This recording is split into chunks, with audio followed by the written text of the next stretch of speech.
प्रातःकाल सरयू जी में स्नान करके ब्राह्मणों और सज्जनों के साथ सभा में बैठते हैं। वशिष्ठ जी वेद और पुराणों की कथाएं वर्णन करते हैं और श्री राम जी सुनते हैं। यद्यपि वह सब जानते हैं, वे भाइयों के साथ लेकर भोजन करते हैं। उन्हें देखकर सभी माताएं आनंद से भर जाती हैं। भरत जी और शत्रुघ्न जी दोनों भाई हनुमान जी सहित उपवन में जाकर वहां बैठकर श्री राम जी के गुणों की कथाएं पूछते हैं और हनुमान जी अपनी सुंदर बुद्धि से उन गुणों में गोता लगाकर उनका वर्णन करते हैं। श्री रामचंद्र जी के निर्मल गुणों को सुनकर दोनों भाई अत्यंत सुख पाते हैं और विनय करके बार बार कहलवाते हैं। सबके यहाँ घर घर में पुराणों और अनेकों प्रकार के पवित्र रामचरितों की कथा होती है। पुरुष और स्त्री सभी श्री रामचंद्र जी का गुणगान करते हैं और इस आनंद में दिन रात का बीतना भी नहीं जान पाते। जहाँ भगवान श्री रामचंद्र जी स्वयं राजा होकर विराजमान हैं, उस अवधपुर के निवासियों के सुख संपत्ति के समुदाय का वर्णन हजारों शेष जी भी नहीं कर सकते। नारद आदि और सनक आदि मुनीश्वर सब कौशल राज श्री राम जी के दर्शन के लिए प्रतिदिन अयोध्या आते हैं और उस दिव्य नगर को देखकर वैराग्य भुला देते हैं। दिव्य स्वर्ण और रत्नों से बनी हुई अटारियां हैं, उनमें मणि रत्नों की अनेक रंगों की सुंदर ढली हुई फरसें हैं। नगर के चारों ओर अत्यंत सुंदर परकोटा बना है, जिस पर सुंदर रंग बिरंगे कंगूरे बने हैं।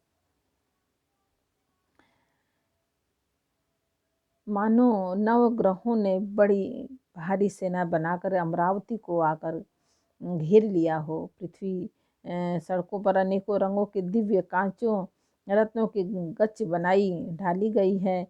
इसे देखकर श्रेष्ठ मुनियों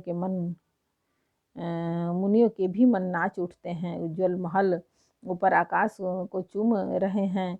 महलों पर के कलश अपने दिव्य प्रकाश से मानो सूर्य चंद्रमा के प्रकाश की भी निंदा तिरस्कार करते हैं। महलों में बहुत सी मणियों से रचे हुए झरोखे सुशोभित हैं और घर घर में मणियों के दीपक शोभा पा रहे हैं। घरों में मणियों के दीपक शोभा दे रहे हैं। मूंगों से बनी हुई देहलियां चमक रही हैं। मणियों के खंभे हैं। मरकत मणियों से जड़ी हुई सोने की दीवारें ऐसी सुंदर है मानो ब्रह्मा ने खास तौर से बनाई हो। महल सुंदर मनोहर विशाल है। उनमें सुंदर स्फटिक के आंगन बने हैं। प्रत्येक द्वार पर बहुत से खरादे हुए हीरों से जड़े हुए सोने के किवाड़ हैं। घर घर में सुंदर चित्रशालाएं हैं और जिनमें श्री राम जी के चरित्र बड़ी सुंदरता के साथ संवार कर अंकित किए हुए हैं। जिन्हें मुनि देखते हैं तो वे भी चित्त को चुरा लेते हैं। तो मुनि देखते हैं तो वे उनके भी चित्त को चुरा लेते हैं। सभी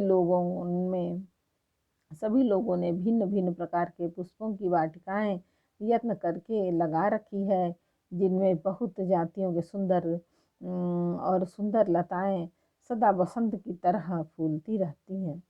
भौरे मनोहर स्वर से गुंजार करते हैं।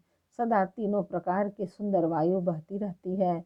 बालकों ने बहुत से पक्षी पाल रखे हैं जो मनोहर बोली बोलते हैं और उड़ने में सुंदर लगते हैं।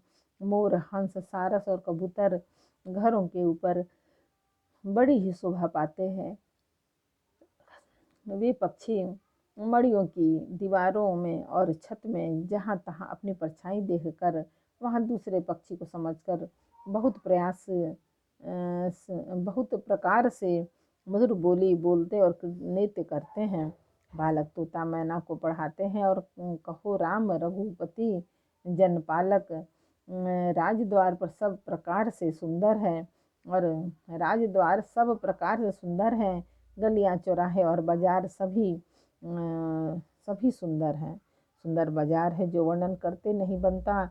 वहाँ वस्तुएं बिना ही मूल्य मिलती हैं। जहाँ स्वयं लक्ष्मीपति राजा हो वहाँ के संपत्ति का वर्णन कैसे किया जाए। बजाज कपड़ों का व्यापार करने वाले, सराफ रुपए पैसे का लेन देन करने वाले आदि बड़ी व्यापारी जैसे बैठे हुए ऐसे जान पड़ते हैं मानो अनेक कुबेर हों, स्त्री पुरुष बच्चे और बूढ़े जो भी हैं सभी सुखी सदाचारी और सुंदर हैं। नगर के उत्तर दिशा में सरयू बह रही है, जिनका जल निर्मल और गहरा है। मनोहर घाट बंधे हुए हैं, किनारों पर जरा भी कीचड़ नहीं है।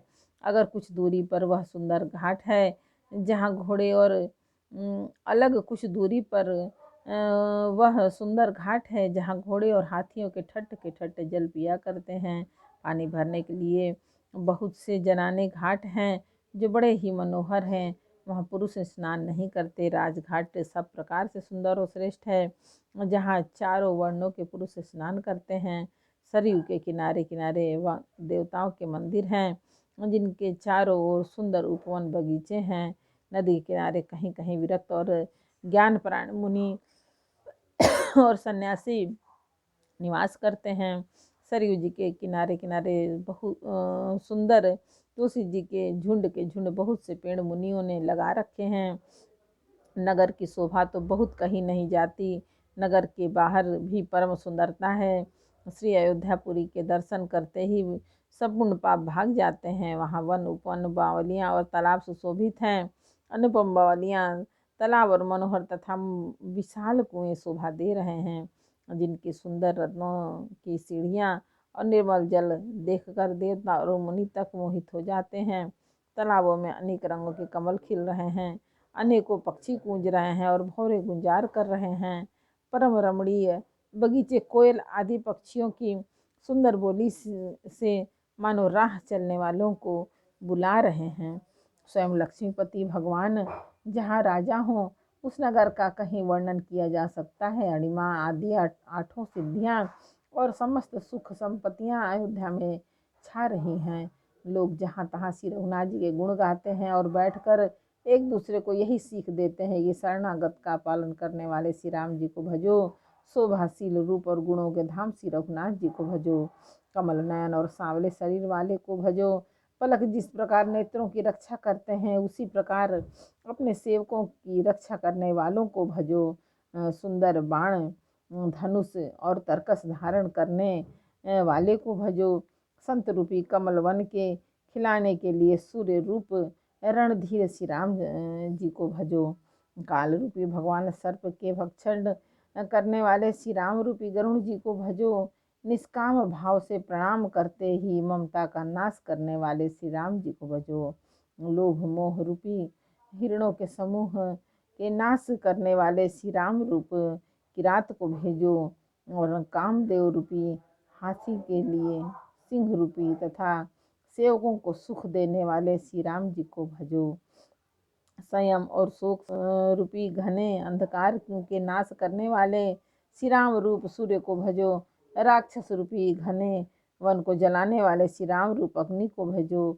जन्म मृत्यु के भय को नाश करने वाले श्री जानकी जी समेत श्री रघुवीर को क्यों नहीं भजते। बहुत सी वासनाओं रूपी मच्छरों को नाश करने वाले श्री राम रूप हिम राशि बर्फ के ढेर को भजो।